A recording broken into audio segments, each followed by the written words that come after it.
നമസ്കാരം. കേരളത്തിലെ ആദിവാസി സമുദായങ്ങളെപ്പറ്റിയുള്ള ചരിത്രമാണ് ഇന്ന് നിങ്ങളുമായി പങ്കുവെക്കുന്നത്. അതിലൊരു ഭാഗമാണ് കാണിക്കാർ. കേരളത്തിലെ വനപ്രദേശങ്ങളിൽ ജീവിക്കുന്ന ഏറ്റവും വലിയ ഗിരിജന വിഭാഗമാണ് കാണിക്കാർ. തെക്കൻ കേരളത്തിലെ വനപ്രദേശങ്ങളിൽ ഒതുങ്ങിക്കഴിയുന്നവരാണ് ഇവർ. കാണിക്കാർ താമസിക്കുന്ന കോളനികൾക്ക് ഒരു പ്രത്യേക പേരുണ്ട്, കാണി. തിരുവനന്തപുരം വനം ഡിവിഷനിലെ പരുത്തിപ്പള്ളി, കുളത്തൂപ്പുഴ, പാലോട് റേഞ്ചുകളിലെ കോട്ടൂർ, ക്ലാമല, പാലോട് റിസർവ് വനങ്ങളിലാണ് കാണിക്കാരിൽ അധികം പേരും താമസിക്കുന്നത്. കുറച്ചുപേർ കൊല്ലം ജില്ലയിലെ ഏരൂർ റിസർവ് വനത്തിലുമുണ്ട്. 1981 ജനസംഖ്യാ കണക്കനുസരിച്ച് കേരളത്തിലാകെ 14,000 കാണിക്കാരാണ് ഉള്ളത്. ഇക്കൂട്ടരിലെ പുരുഷന്മാരെ കാണിക്കാരൻ എന്നും സ്ത്രീകളെ കാണിക്കാരി എന്നും വിളിക്കുന്നു. ഒരു കാലത്ത് മല അരയന്മാരായി അറിയപ്പെട്ടിരുന്ന തലമുറകളാണ് പിന്നീട് കാണിക്കാരായതെന്ന് ഒരു വാദഗതി നിലവിലുണ്ട്. 20-ാം നൂറ്റാണ്ടിൻ്റെ തുടക്കം വരെ സ്ഥിരമായി ഒരിടത്തും താമസിക്കാത്തവരായിരുന്നു കാണിക്കാർ. ആർക്കും എളുപ്പം വന്നെത്താനാവാത്ത കാടുകളിൽ മാറി മാറി ഇവർ താമസിച്ചു പോന്നു. മുള ഉപയോഗിച്ച് കുടിൽ പണിയുവാൻ ബഹുമിടുക്കരാണ് കാണിക്കാർ. തൊഴിലിനായി നാട്ടിൻപുറങ്ങളിൽ താമസിക്കുന്നവരൊഴികെയുള്ള മിക്കവരും വനങ്ങൾക്കുള്ളിലെ ഗിരിജന സെറ്റിൽമെൻറ്റുകളിലാണ് ഇന്ന് താമസിക്കുന്നത്. ഇത് കാണിക്കാരെ പറ്റിയുള്ള ഒരു ചെറിയ വിവരം. കണ്ണൂർ ജില്ലയിലെ മലവേട്ടുവരെ ആണ് കണ്ടുവരുന്നത്. കണ്ണൂർ ജില്ലയിലാണ് മലവേട്ടുവരെ കണ്ടുവരുന്നത്. ധാരാളം തുളു വാക്കുകളുള്ള പ്രാകൃത മലയാളമാണ് മലവേട്ടുവരുടെ ഭാഷ. ഊരാളികളുടെ തനത് കലാരൂപമാണ് കുറത്തി നാടകം. പല കഥകൾ കൂട്ടിക്കെട്ടി അവതരിപ്പിക്കുന്ന രീതിയാണ് കുറത്തി നാടകത്തിനുള്ളത്. മലക്കുറവർ പത്തനംതിട്ട, കൊല്ലം, തിരുവനന്തപുരം ജില്ലകളിൽ മലക്കുറവരെ കാണാം. പമ്പാ നദിയുടെ തീരങ്ങളിലും നെടുമങ്ങാട്ടുള്ള കാടുകളിലും ഇവർ ഉണ്ട്. തമിഴും മലയാളവും കലർന്നതാണ് മലക്കുറവരുടെ ഭാഷ. ഇത് മറ്റൊരു ഭാഗം ആദിവാസികളാണ്. ഊരാളികൾ എറണാകുളം, ഇടുക്കി, കൊല്ലം എന്നീ ജില്ലകളിൽ കാണുന്ന ആദിവാസി വർഗമാണ് ഊരാളികൾ. മാവിലാന്മാർ കാസർഗോഡ് ജില്ലയിലാണ് മാവിലാന്മാരുടെ താമസം. തുളുവാണ് ഇവരുടെ പ്രധാന ഭാഷ. പ്രാകൃത മലയാളം സംസാരിക്കുന്നവരാണ് മിക്കവരും. ആദിവാസികളിൽ ഓരോ ഭാഗത്തിനും ഓരോ വർഗത്തലവനുണ്ടായിരിക്കും, അതായത് ഗോത്രത്തലവൻ. പ്രാകൃതമായ ഔഷധപ്രയോഗങ്ങളെക്കുറിച്ച് പല ആദിവാസി വിഭാഗങ്ങൾക്കും അറിവുണ്ട്. കേരളത്തിലെ എല്ലാ ജില്ലകളിലും ആദിവാസികളുടെയും ഗിരിവർഗക്കാരുടെയും ആവാസ കേന്ദ്രങ്ങൾ കാണാൻ കഴിയും. വനം മുഴുവൻ സർക്കാർ ഏറ്റെടുക്കുകയും വേട്ടയാടൽ നിരോധിക്കുകയും ചെയ്തതോടെ പല ആദിവാസി വിഭാഗങ്ങളുടെയും തനത് ജീവിത രീതിയിൽ മാറ്റമുണ്ടായി. അതോടെ പലരും തൊഴിലന്വേഷിച്ച് നാട്ടിൻപുറങ്ങളിലേക്ക് കുടിയേറി. നാട്ടിൻപുറങ്ങളിൽ പാർത്ത് ഗ്രാമവാസികളായി മാറിയ ആദിവാസികളും ഇന്ന് ധാരാളം ഉണ്ട്. കൊച്ചുവേലൻ പത്തനംതിട്ട, കൊല്ലം ജില്ലകളിലാണ് കൊച്ചുവേലന്മാരെ കണ്ടുവരുന്നത്. കാട്ടിൽ അലഞ്ഞു നടന്ന് ആഹാരം സമ്പാദിക്കുന്നവരാണിവർ. വേൽ എന്നു പേരുള്ള ഒരുതരം കുന്തം ഉപയോഗിച്ചാണ് ഇവർ വേട്ടയാടിയിരുന്നത്. അതുകൊണ്ടാകും ഇവരെ കൊച്ചുവേലൻ എന്ന പേര് വിളിക്കുവാൻ കാരണം. മലമ്പണ്ടാരം പത്തനംതിട്ട, കൊല്ലം ജില്ലകളിലെ ഉയർന്ന പ്രദേശങ്ങളിലുള്ള കാടുകളിലാണ് മലമ്പണ്ടാരങ്ങൾ താമസിക്കുന്നത്. പമ്പാ നദിയുടെ തീരങ്ങളിലും മണിമല വനമേഖലയിലും കരിമല അടിവാരം, എഞ്ചിവയൽ, അച്ചൻകോവിൽ മലകൾ എന്നിവിടങ്ങളിലും മലമ്പണ്ടാരം സമുദായത്തിലുള്ള ആദിവാസികളെ കാണുവാൻ കഴിയും. മറ്റൊരു ഭാഗമാണ് മലവേടൻ. കൊല്ലം, തിരുവനന്തപുരം, പത്തനംതിട്ട എന്നീ ജില്ലകളിലുള്ള ആദിവാസി വർഗമാണ് മലവേടൻ. വേട്ടയാടി ജീവിക്കുന്നത് കൊണ്ടാണ് ഈ പേര് ഇവർക്ക് കിട്ടിയത്. തമിഴും മലയാളവും കലർന്നതാണ് മലവേടൻ സമുദായത്തിൻ്റെ ഭാഷ.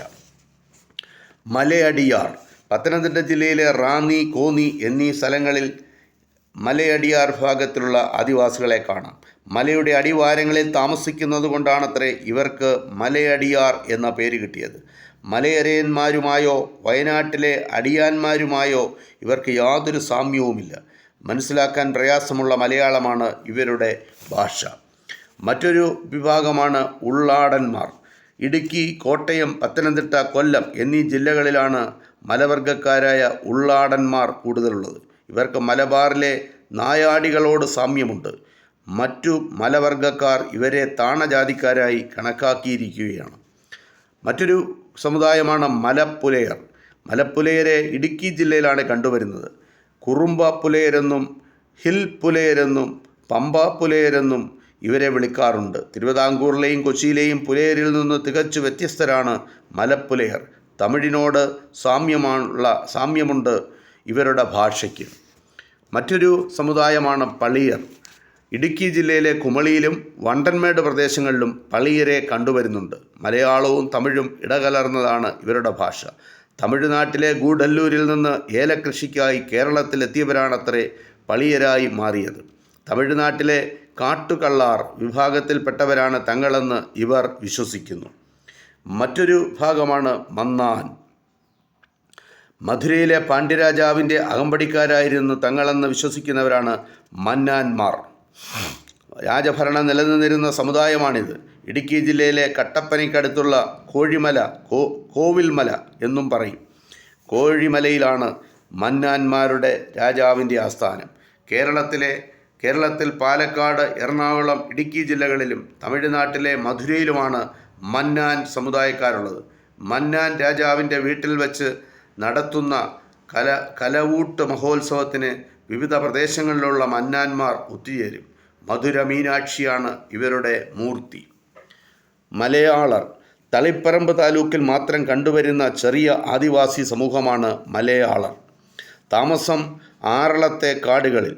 മലയിലെ ആൾക്കാർ എന്ന അർത്ഥത്തിലാണ് ഇവർക്ക് മലയാളർ എന്ന പേര് കിട്ടിയത്. കരിമ്പാലന്മാർ. കണ്ണൂർ ജില്ലയിലെ തളിപ്പറമ്പ്, തലശ്ശേരി താലൂക്കുകളിൽ കണ്ടുവരുന്ന ആദിവാസികളാണ് കരിമ്പാലന്മാർ. മലവെട്ടുവർ. കണ്ണൂർ ജില്ലയിലാണ് മലവെട്ടുവരെ കണ്ടുവരുന്നത്. ധാരാളം തുളു വാക്കുകളുള്ള പ്രാകൃത മലയാളത്തിലാണ് ഇവർ സംസാരിക്കുക. വേടനെന്നോ വേട്ടക്കാരനെന്നോ ഉള്ള വാക്കുകളിൽ നിന്നാണ് വെട്ടുവൻ എന്ന പേര് ഉണ്ടായത്. മലവെട്ടുവർ എന്ന സമുദായത്തെപ്പറ്റിയുള്ള ചെറിയ വിവരമാണ് അത്. ചിങ്ങത്താന്മാർ. കണ്ണൂർ ജില്ലയിലാണ് പ്രധാനമായും ചിങ്ങത്താന്മാർ സമുദായത്തിൽപ്പെട്ട ആദിവാസികളുള്ളത്. ഒരു ചെറിയ ആദിവാസി വിഭാഗമാണ് ചിങ്ങത്താന്മാർ. ചിറക്കൽ രാജാവായ കോലത്തിരിയാണത്രേ ഇവർക്ക് ഈ പേര് നൽകിയത്. ഇവരിൽ പുരുഷന്മാരും സ്ത്രീകളെപ്പോലെ മോതിരവും കമ്മലും ധരിക്കുന്നു. മലയാളമാണ് ഇവരുടെ ഭാഷ. തേൻ ശേഖരിക്കലാണ് ചിങ്ങത്താന്മാരുടെ പ്രധാന ജോലി.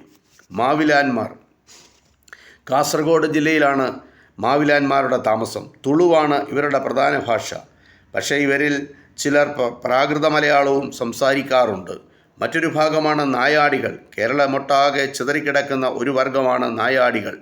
ഇവർ നായാട്ടുകാരല്ല, നായാടപ്പെടുന്നവരായിരുന്നു ഒരു കാലത്ത്. കോഴിക്കോട്, പാലക്കാട് ജില്ലകളിലാണ് നായാടികൾ കൂടുതലുള്ളത്. മറ്റു ജാതിയിൽപ്പെട്ടവർ ഇവരെ കണ്ടാൽ ആട്ടി ഓടിക്കുന്ന പതിവ് പണ്ടുകാലത്തുണ്ടായിരുന്നു. ഇന്ന് നായാടികളുടെ ജീവിത നിലവാരം ഏറെക്കുറെ മെച്ചപ്പെട്ടു കഴിഞ്ഞു. മലയരയൻ. ഇടുക്കി, കോട്ടയം ജില്ലകളിലെ മലങ്കാടുകളിലാണ് കാണുന്ന ആദിവാസി വിഭാഗമാണ് മലയരയന്മാർ. മറ്റ് ആദിവാസി വർഗങ്ങളെക്കാൾ ഏറെ പുരോഗതി നേടിയ ഇവരുടെ ഭാഷ മലയാളമാണ്. ഇവർ മലവർഗക്കാരാണെന്ന് തിരിച്ചറിയാൻ പ്രയാസമാണ്. മലയിലെ രാജാവ് എന്നർത്ഥമുള്ള മല അരജൻ എന്ന വാക്കിൽ നിന്നാണ് മലയരയൻ എന്ന പേരുണ്ടായത്. മുതുവാൻ. എറണാകുളം, ഇടുക്കി എന്നീ ജില്ലകളിൽ താമസിക്കുന്ന ആദിവാസി വിഭാഗമാണ് മുതുവാന്മാർ. ഇവർ തമിഴ്നാട്ടിൽ നിന്ന് വന്നവരാണെന്ന് കരുതപ്പെടുന്നു. തമിഴിനോട് സാമ്യമുള്ളതാണ് ഇവരുടെ ഭാഷ. തമിഴ്നാട്ടിലേതുപോലെ സ്ത്രീകൾ കൊച്ചുകുട്ടികളെ മുതുകിൽ കെട്ടിത്തൂക്കി മല കയറി വന്നതുകൊണ്ടാകാം ഇവരെ മറ്റുള്ളവർ മുതുവാന്മാർ എന്ന് വിളിച്ചു തുടങ്ങിയത്. വീഴവൻ. തൃശ്ശൂർ ജില്ലയിലും ഇട്ടിയാനി, ആതിരപ്പള്ളി എന്നീ പ്രദേശങ്ങളിലും മൂവാറ്റുപുഴയിൽ ഇവരെ കാണാം. മലങ്കുടി എന്ന പേരിലായിരുന്നു ഇവർ അറിയപ്പെട്ടിരുന്നത്. പശ്ചിമഘട്ടത്തിലെ കൊടുങ്കാടുകളിലാണ് ഇവരുടെ താമസം. മലകളിൽ നിന്ന് പുഴകളിലൂടെ ഈറയും മുളയും ഒഴുക്കിക്കൊണ്ടുവരുന്നതാണ് ഇവരുടെ പ്രധാന ജോലി. മലയർ. പാലക്കാട്, തൃശ്ശൂർ, എറണാകുളം എന്നീ ജില്ലകളിൽ മലയർ എന്ന ഭാഗത്തുള്ള ആദിവാസികളെ കാണാം. ഇതേ പേരിലുള്ള ഒരു വിഭാഗം കണ്ണൂർ, കോഴിക്കോട് ജില്ലകളിലുമുണ്ട്. പക്ഷേ ഇവർ തമ്മിൽ ഒരു സാമ്യവുമില്ല. ആചാരങ്ങളിലും മറ്റും ഇവർക്ക് കാടന്മാരുമായി അടുപ്പമുണ്ട്. കാടർ. പാലക്കാട്, തൃശ്ശൂർ ജില്ലകളിൽ കണ്ടുവരുന്ന ഒരു ആദിവാസി വർഗമാണ് കാടർ. ഇവർക്ക് വയനാട്ടിലെ കാടരുമായി ബന്ധമില്ല. കാട്ടിൽ ജീവിക്കുന്നവർ എന്ന അർത്ഥത്തിലാണ് ഇവർക്ക് കാടർ എന്ന പേര് വന്നത്. ചോലനായ്ക്കന്മാരുടെ കുഞ്ഞുങ്ങൾ 3-4 വയസ്സുവരെ പേരില്ലാതെയാണ് വളരുക. അതിനുശേഷം അവർക്ക് പേരിടുക. കേത്തൻ, ചാത്തി, കുങ്കൻ, ബീരൻ എന്നിങ്ങനെ വളരെ കുറച്ച് പേരുകളെ അവർക്ക് കൈവശമുള്ളൂ. മറ്റൊരു വിഭാഗമാണ് മലസർ. പാലക്കാട്, തൃശ്ശൂർ ജില്ലകളിലാണ് ഇവരുടെ താമസം. മലച്ചെരിവൻ, മലസർ, നാട്ടുമലസർ എന്നിങ്ങനെ 2 വിഭാഗം ഇവർക്കിടയിലുണ്ട്. നാട്ടുമലസർക്കിടയിൽ കൊണ്ടുമലസർ എന്ന ഭാഗവുമുണ്ട്. മലയിൽ അലയുന്നവർ എന്ന അർത്ഥത്തിലാകാം ഇവരെ മലസർ എന്ന് വിളിക്കുന്നത്. മറ്റൊരു കൂട്ടരാണ് എരവാലന്മാർ. പാലക്കാട് ജില്ലയിലെ ചിറ്റൂരിലാണ് ഇവരെ കണ്ടുവരുന്നത്. ആദ്യകാലത്ത് ഭിക്ഷാടനം നടത്തിയായിരുന്നു ഇവർ ആഹാരം സമ്പാദിച്ചിരുന്നത്. ഇരക്കുന്നവർ എന്ന അർത്ഥത്തിലാണ് എരവാലൻ എന്ന പേരുണ്ടായത്. എരവാലന്മാർ പരസ്പരം സംസാരിക്കുന്ന ഭാഷ തമിഴിനോട് സാമ്യമുള്ളതാണ്. എന്നാൽ മറ്റുള്ളവരോട് ഇവർ സംസാരിക്കുന്നത് മലയാളത്തിലാണ്. പാലക്കാട് ജില്ലയിലും തമിഴ്നാട്ടിലെ കോയമ്പത്തൂരിലും കാണപ്പെടുന്നവരാണ് മലമലസർ. ആദ്യകാലത്ത് നായാട്ട് നടത്തിയും കാട്ടുകായ്കൾ തിന്നുമാണ് ഇവർ കഴിഞ്ഞിരുന്നത്. ആളാർ. മലപ്പുറം ജില്ലയിലെ പെരിന്തൽമണ്ണ താലൂക്കിലാണ് പ്രധാനമായും ആളാർ ഭാഗത്തുള്ള ആദിവാസികൾ താമസിക്കുന്നത്. അടുത്ത കാലം വരെ പ്രാകൃതമായ ജീവിത രീതിയായിരുന്നു ഇവരുടേത്. എണ്ണത്തിൽ ഇവർ വളരെ കുറവാണ്. കേരളത്തിലെ ഏറ്റവും പ്രാചീന ഭാഗങ്ങളിൽ ഒന്നാണ് ആളാർ വിഭാഗത്തിലുള്ള ആദിവാസികൾ. മറ്റൊരു ഭാഗമാണ് മലപ്പണിക്കർ. ഗിരിവർഗക്കാരുടെ പറയത്തക്ക ലക്ഷണങ്ങളൊന്നുമില്ലാത്തവരാണ് മലപ്പണിക്കർ ഭാഗം. ഇക്കൂട്ടരുടെ ഭാഷ മലയാളമാണ്. മലപ്പുറം ജില്ലയിലെ നിലമ്പൂരിലും മഞ്ചേരിക്കടുത്ത കരിങ്ങാട്ടുമാണ് മലപ്പണിക്കന്മാരെ കണ്ടുവരുന്നത്. മലക്കാരന്മാർ. തികച്ചും അപരിഷ്കൃതരായ രീതിയിൽ ജീവിച്ചിരുന്നവരാണ് മലക്കാരന്മാർ. മലപ്പുറം ജില്ലയിലും ഏറനാട് താലൂക്കിലാണ് പ്രധാനമായും ഇവരുള്ളത്. നാടോടി ജീവിതം നയിച്ചിരുന്നവരാണിവർ. ഇന്ന് മലക്കാരന്മാരിൽ പലരും സ്ഥിരം വീടുകളിൽ താമസിക്കുന്നവരായിട്ടുണ്ട്. നായാട്ടുകാരായി ഇവർ കർഷകരായി മാറിക്കൊണ്ടിരിക്കുകയാണ്. അരനാടന്മാർ. മലപ്പുറം ജില്ലയിൽ തന്നെയാണ് അരനാടന്മാരുള്ളത്. കേരളത്തിലെ ഏറ്റവും പ്രാകൃതരായ ഗിരിവർഗക്കാരിൽ ഒന്നാണ് അരനാടർ. വേട്ടയാടിയും വനഭോഗങ്ങൾ ശേഖരിച്ചുമാണ് ഇവർ കഴിഞ്ഞിരുന്നത്. ഇന്നിവരുടെ സ്ഥിതി ഏറെക്കുറെ മെച്ചപ്പെട്ട് കഴിഞ്ഞിട്ടുണ്ട്.